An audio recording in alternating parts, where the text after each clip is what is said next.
This is the Big O Show. This is the Big O Show. Yes, time to talk a little Mama Hurricanes. And guess what, man? We get to talk fun Hurricanes now because the last 2 weeks, I got to say, dude, it's been a lot of fun. I've really enjoyed watching what I've seen. And I get it. They're 2 close wins, all this stuff. I look, man, I don't care. Find a way to win and find yourself a quarterback. And boy, they found themselves a quarterback in Tyler Van Dyke. They have. They really have. And, the kid, what I love most about him, is the fact that he's fearless. Cojones. And he doesn't see this as a big deal. Today in practice, right. I just finished leaving Miami. We asked him, how do you sort of keep your head, focused? Everybody's showing you so much love now. And he's like, all we did was win 2 games. Right. So from his perspective, this isn't a big deal. For him, this is just the beginning. I mean, his moxie, we were all kind of nervous because the moxie didn't have any substance behind it a couple of weeks ago when he started talking. It's like, yo, man, your team sucks. You need to, shut the hell down, But in a way, it's kind of what Manny has said and the team has said, that it was kind of something that they needed and they kind of rallied behind it. And in a way, they had to kind of back their quarterback, which, and listen, Manny, we've been in locker rooms for years and dealing with players. When they know they have that guy, they take it to another level. It's like it's all football teams. I don't care what level it is. When they know they have a quarterback, they know they have a chance to win every game. So you're going to get every ounce of energy out of them during those 4 quarters. And that's what we've seen, that Tyler has had that kind of an impact, I believe, on them.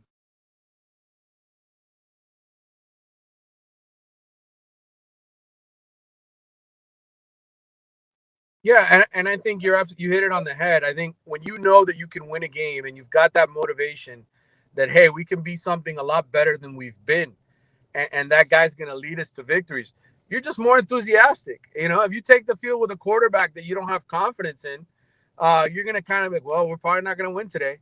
And that affects everything. That confidence level affects everything. And that's what we saw last year with D'Eriq King. Everybody who sits here and says, oh, TVD should have been starting from the beginning of this year. Look, D'Eriq King did the same exact thing DVD's doing now, where he's injecting life into the football team.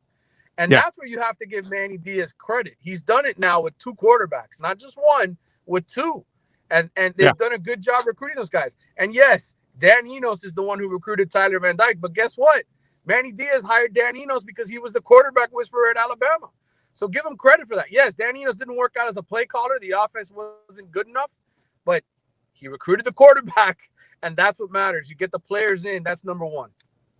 I'm with you there. And when you look at Tyler, the one thing I will say, and I'm sure Rhett's not going to say that publicly, but what you can see is you have a better passer, back in the pocket. And it's a guy that the legs are the final thing that he will try to use, but more than anything, he's going to try to beat you with his arm. I mean, 2 weeks ago when he did that little sidearm throw, I was like, okay, this kid's got it. He knows how he has a knack of finding a way to make plays. And that's one thing that I will say. I love D'Eriq King. I love what he brought to the table, but they've got a better passer right now in that offense. And sometimes it makes a difference, right? The kind of style that you're playing. I think for this offense, you need a guy that the defense has to respect the deep ball. And it's not that D'Eriq couldn't throw the deep ball, but it's a different football that's coming out of Tyler Van Dyke's hand than it was D'Eriq in terms of the speed that's on the ball, the accuracy, all of those things. And, I think there's a better supporting cast, too, for Tyler. He's got better receivers than D'Eriq did last season. Okay, so and you could argue that over the last 2 weeks, this has probably been Miami's best offensive line over the last 2 years, right? Yes. They've done a much better job protecting the quarterback. So all of that factors into Tyler's success.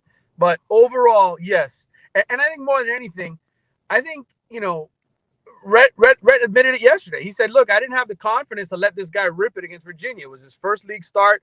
I called a conservative game plan, and there's always a feeling out process. That guy has to, the coordinator and the quarterback have to get on the same page. And credit to Rhett Lashley, he pulled the kid out of the QB room. He sat him down in his office privately and said, "You and I are going to break down film because I want you to be honest with me. I want to know what you're comfortable doing, what you're not comfortable doing." And it worked, and it made all the difference in the last two starts for this kid. The other thing, and of course, Manny Navarro joining us. By the way, you can follow him for those of you listening on the podcast at Manny_Navarro and catch his work there at The Athletic, doing excellent work every single day. And then watching Tyreek and James Williams and Rambo and all these guys and Knighton. That's the other thing, man. That's been the electrifying thing about this 2-game little streak here. Not just a quarterback.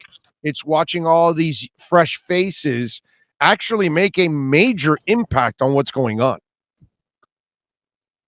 There's no doubt. And I think you forgot one name. The one name I would include in there for sure is Cameron Kitchens. Yes. He is a super smart safety. And he knows that defense really, really well. We talked to him again today. Now, one thing I heard from the coaching staff earlier this year was the first two kids in the meeting room all year. I'm talking about since the preseason, since fall camp began, the first two guys in the DB room every day were James Williams and Cam Kitchens. And they were there 15 minutes early, and they were there 15 minutes late studying film. And I know that's the cliche, but the reality is when your freshmen are that hungry to learn and that hungry to get on the field, you end up seeing it. And look, you can have an athletic guy back there at the safety position, and he can do incredible things like James Williams does.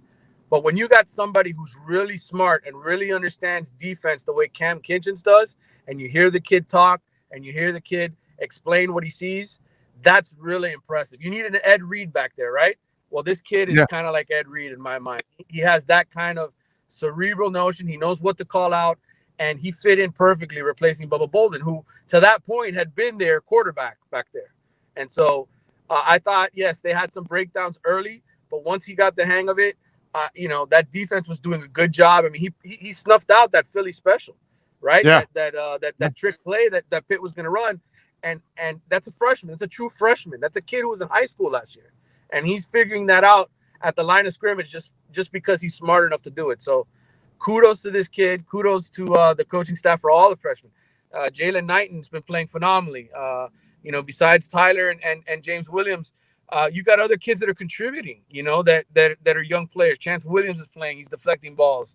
They're getting a lot of contributions, not just Tyler Van Dyke and James Williams.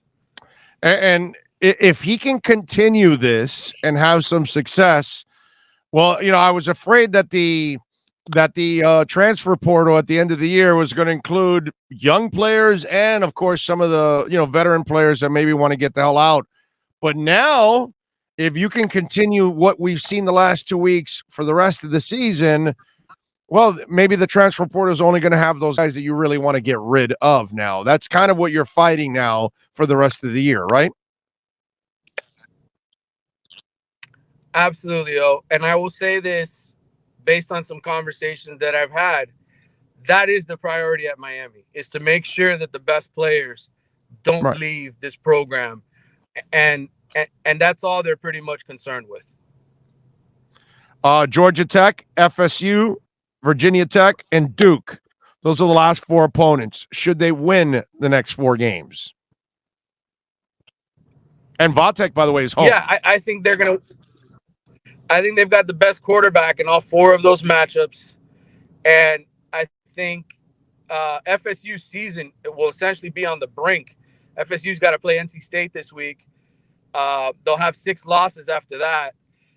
So they're going to be in desperation mode. I think that's the most dangerous game, being the rivalry game on the road. But if Miami hits them in the mouth early, they could fold, and that's a very winnable game, even with FSU, playing for its bowl life at that point. All right, so now let me go with we talked a lot of positives. Let me unearth a negative that people may not be looking at, okay? Which kind of sucks in a way, because things are going well right now. But Red Lashley wasn't looking too good. And maybe he wasn't going to get those kind of offers that a lot of people are going to talk about. But all of a sudden, TVD is making him look pretty damn good. And if the next 4 games, and if you win enough to get into a bowl game and you have a great bowl performance, this success is a lot of fun, but holy crap, we might lose the offensive coordinator because of it, because he's looking good now all of a sudden. Yeah, I mean, it's going to be a very interesting offseason. The one we're sitting here in our own bubble thinking about, well, is Manny Diaz going to survive and what's going to happen? Oh God, he'll survive. But there's so many coaches that are going to be on the move this offseason. I mean, I think there's 6 jobs that are open right now. And so you're going to have the musical chairs. And look, to be honest with you, Red Lashley's name was already coming up. I think if Gus Malzahn didn't take the UCF job, I think he might have been the second or third phone call after that. So, this is a guy who was already on the verge of getting a head coaching job. I agree with you. I think if Miami wins out, which very good possibility, and they get to the ACC championship game, which, oh, by the way, it's a possibility. Good chance of that happening too if they win out. Then yes, I think without a doubt, Miami, he's gonna be an attractive option for a lot of teams. At which point, if Manny Diaz is still coach, then we'll see what happens, right? We'll see if he can get another really good hire and bring somebody else in here to run this offense and do the things that they want to do.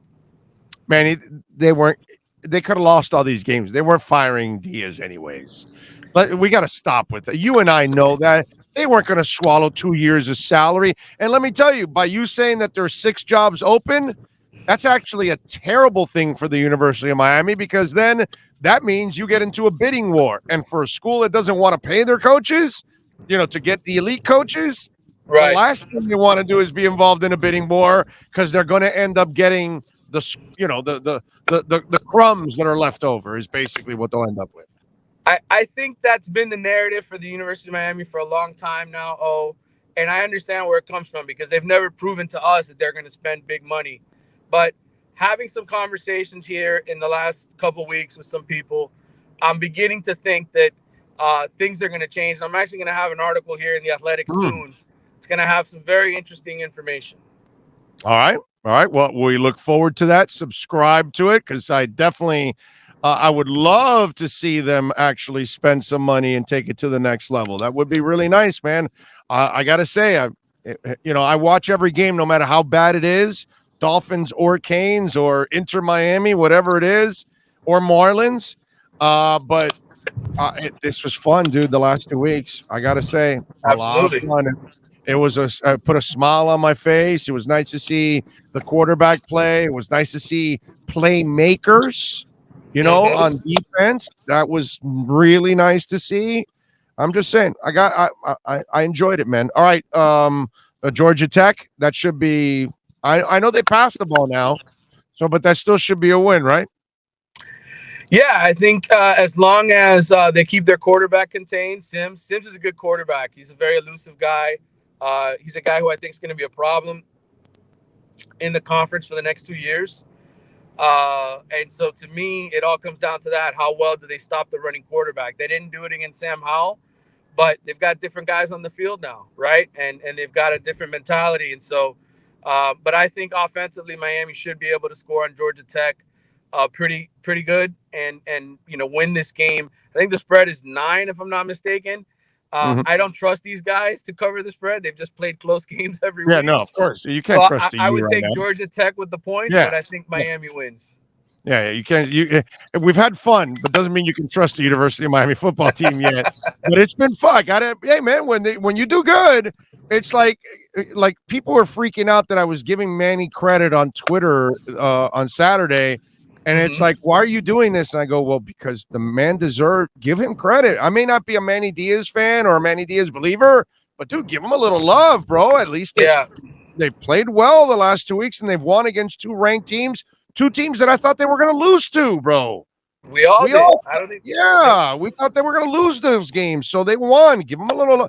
I mean, sometimes people have trouble just because you may not think Manny's the guy. Okay, that's fine. I understand that, but if they had a nice little stretch, give people a little love when they deserve it. And Manny Diaz and company deserve a little love for what they've done the last 2 weeks. Okay. And by the way, they gave me a little entertainment, man, because I'm getting tortured on Sundays.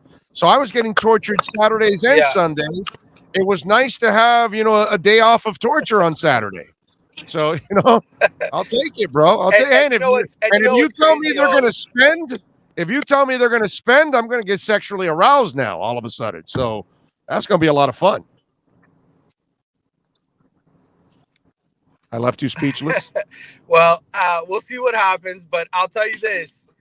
I think, the one thing you got to give Manny Diaz credit for, and the one reason I think he still has a job, is because he has not lost his locker room, and he's brought in enough young talent, okay, that's hungry, that is willing to play hard, and they're good. Some of those guys are pretty good. They're better than the No, older guys. they look like Miami players. They actually look like Miami players. They look like dogs. Absolutely. They look like dogs. And I think, the Michigan State loss, the Alabama loss don't look so bad anymore. And I think, even the losses to Virginia, North Carolina, it's a 1 or 2 plays away, man, from being undefeated in this conference. 4-4 is not a good record. It's not good enough at Miami, but I think they have a very good shot. They have a very good shot at running the table here and finishing with 9 or 10 wins if they can get into the ACC championship game. Because I think they could beat Wake Forest if they played Wake Forest. Yeah, if they play the way they've played the last 2 weeks, they got a great shot at running the table. I'm with you all the way.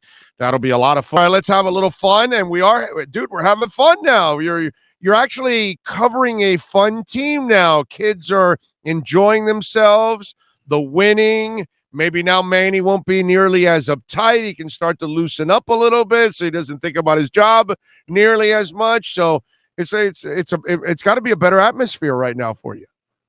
Yeah, there's a lot more positivity. I think kids are a little bit more excited about the fact that they've got a chance to play in a bowl game this year. They still have a chance to even win the Coastal Division.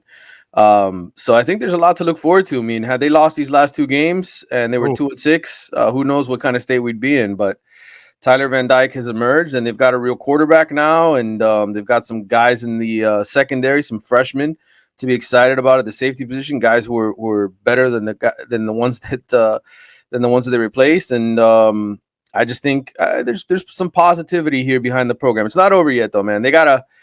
Manny Diaz is going to survive, I think, all of this. They got to finish the season strong, man. They can't just kind of be happy and go into the postseason 6-6 or something like that. They gotta run the table in my mind here. No, I'm with you there. And by the way, folks, don't forget to smash the like button there. It helps the algorithm get around. So please help us out there. That is one way you can really support the program. Follow Manny, for those of you listening to the podcast, on Twitter at Manny_Navarro. And of course, catch his work there at The Athletic. And I'm with you there.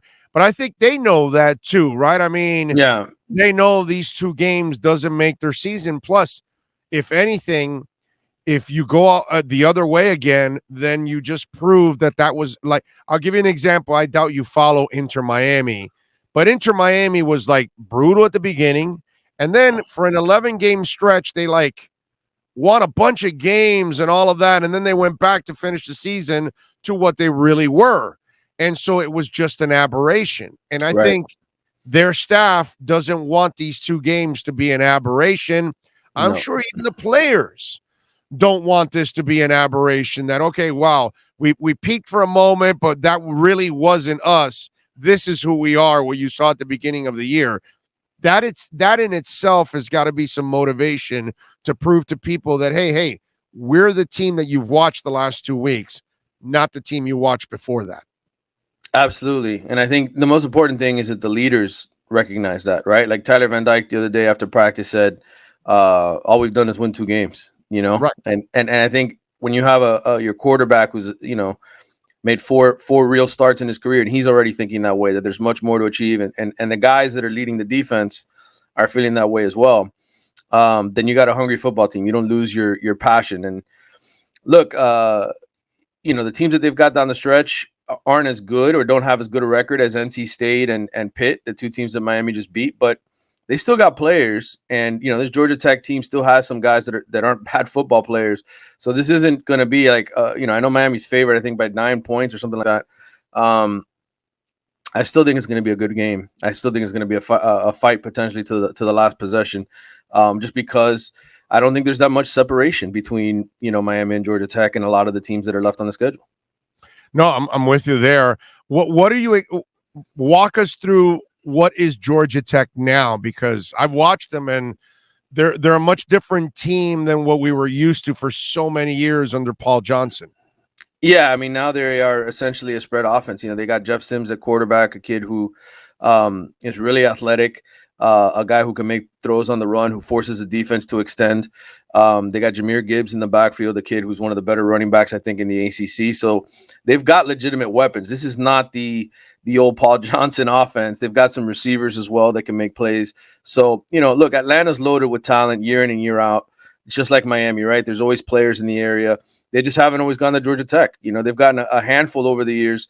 I think this is a more talented Georgia Tech team. Look, I think they're 3-5.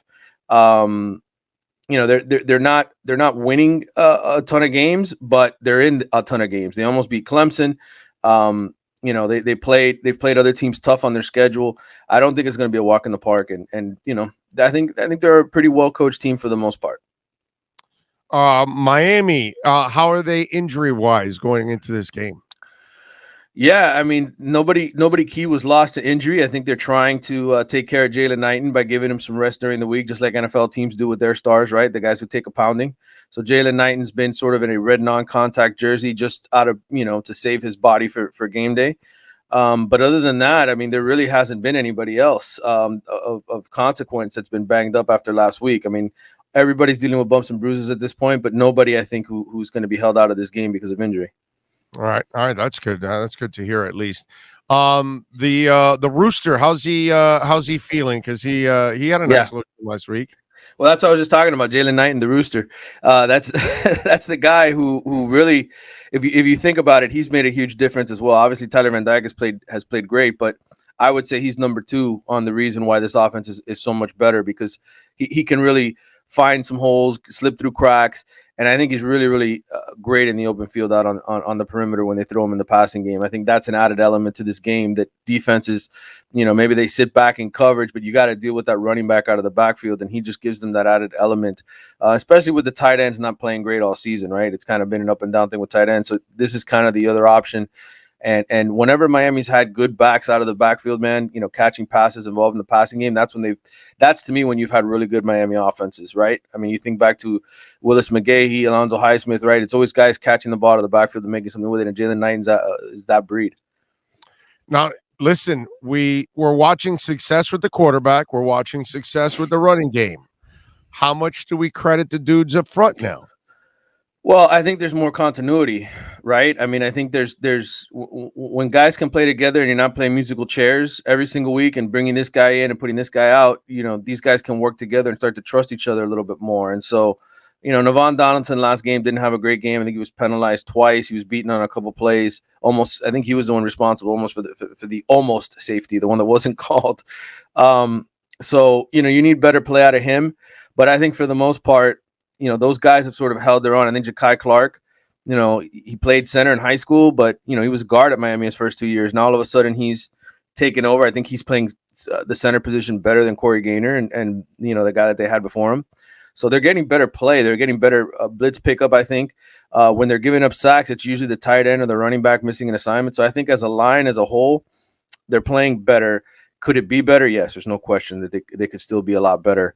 But I think that's where, you have to address some of those things in recruiting. What's the latest in recruiting, by the way? Any news out there on the recruiting side? Yeah, I mean, look, they're getting a bunch of offers out to different kids. A lot of them JUCO kids. They're certainly surfing the transfer portal, looking for help.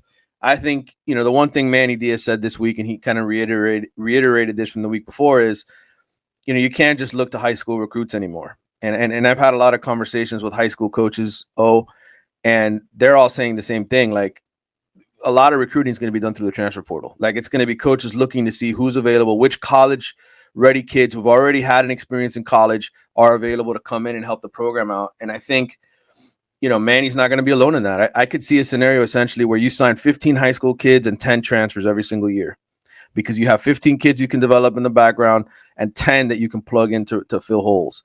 And I think that's going to be sort of the scenario here. And I think the one thing for Miami, you don't know who's going to be leaving off this roster at the end of the year.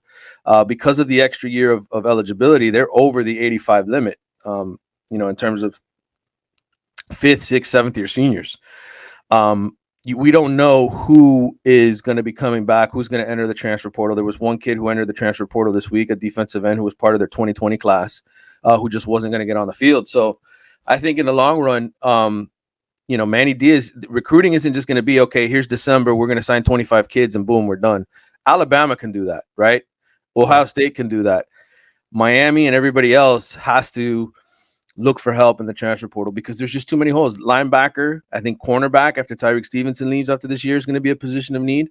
I think offensive tackle is a position you still look at, especially if Zion Nelson leaves for the NFL. So to me, there's a reason the transfer portal is there, and I think they're going to use it.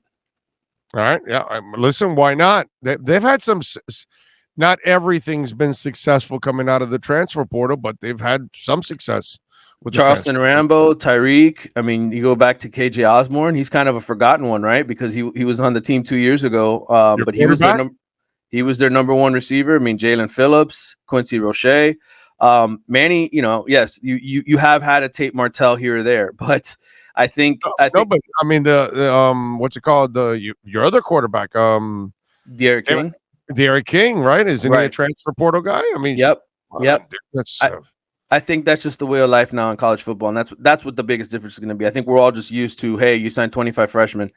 That's not the case anymore. And I think the one-time, transfer rule being implemented and then being able to go over 25. If you're under the 85 limit, you don't have to just stick with 25 initials anymore. The belief is you're going to be able to go over that to 32. So I think it changes the game, man. It changes the game. And again, I think they're going to be signing guys in February. I think there could be situations where they sign guys in the summertime because it just depends on who's available, who leaves after spring football.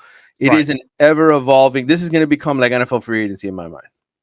Right. Yeah, exactly. All right. So we didn't really think that they could pull it off the last 2 weeks, and they did. Yep. Is it 3 in a row? You got them winning 3 in a row? I got them winning 3 in a row, but I don't have them covering the spread because I just think this team doesn't have it in them to pound anybody yet. And I think Georgia Tech's of the 4 remaining teams, they're one of the better ones. I think they could end the year by destroying Duke. And I think the FSU game, depending on where FSU is, their season might be over at that point. They might have 6 losses, and Miami could kind of put them out of their misery. So I think this game for Georgia Tech, they're trying to make a bowl game. They're going to play their asses off in this game, come down here and they're not just going to give in. So I think this is going to be a tight game on Saturday. I think Miami wins by 7. I'm picking them like 35-28. Although the Florida State thing is also dangerous on the other side of, well, they've got a shot at a bowl. Let's play spoiler. You know what I'm saying? So right. That's the, that game. I know it's the cliche, but I do throw everything out the window with that stinking rivalry game because we've seen it when they're really good and Miami beats them. And we've seen it when Miami was really good and FSU beats them. And it's just one of the weirdest things that goes on between that series. That's a really unpredictable series sometimes. But FSU comes in one year ranked number 1 and they walk out with a 31-0 defeat or something. Right? What was it? 31-0? Right. I mean, well, Miami. It's weird, but FSU has a winning record in Miami, and Miami has a winning record in Tallahassee in the series. So I mean, that's just the way it is. It's strange like that. But Miami has won 4 in a row, and those guys, I think, emotionally, they know if NC State pounds FSU this weekend, and which they could, NC State's a good team. Then I think Florida State, they could go into that game against Miami like, well, there's no way we're going to win 3 games and be bowl eligible, even though it's their rival and it'll be their Super Bowl. I think that always kills teams, right? When you're sort of facing elimination. For sure. Yeah, and Miami owes this Florida State anyway because they had that, what was it, like a 7-game streak against Miami? Yeah, exactly. Yep. So they still got a couple more years to tackle. And add an 8th just to like, okay, you had 7. Here you go, bitch. We giving you 8 straight losses against the Canes. So That's right. got to get that. Got to get that in there. All right. What are you working on the Athletic so folks can check you out, my friend? Well, I just put up a new article today breaking down the defense and, sort of pointing out, Manny Diaz has been very vocal about how many great quarterbacks they faced. And they faced 7 of the top 50 efficient passers in the country this year, which is more than they did. I think they had 5 last year and 4 the year before that. So they have faced really tough quarterbacks week in and week out here. But it also, breaks down where they rank defensively in a lot of categories and how, even though they've played great quarterbacks, there really is no excuse. They had a veteran team coming back this year, and it just sort of exposed their poor player development and really, I think, some of the holes that they had in recruiting, the misses that they had in recruiting. So anyway, there's a whole article breaking down the defense. And of course, my report from earlier this week, talking about the administration saying that they're going to spend more money and invest more money into the football program. And the news on Manny Diaz with the chance that he has a chance to keep the job. So all of that is in there available to read. And there's going to be plenty more, man. I do recruiting stuff. I'm going to be going to a game tonight to write about one of the local recruits. And so there'll be plenty to read in there, as well as the game coverage from tomorrow. Follow my man on Twitter, Manny_Navarro. And you better subscribe to The Athletic. They do great work locally, nationally, internationally, and you get it for pennies. So make sure you get it. Manny, as always, my brother, I thank you. I appreciate you. We will talk again on Tuesday. All right, Big O. Take care. You got it. That is Manny Navarro and our Caneswear Miami Hurricanes report.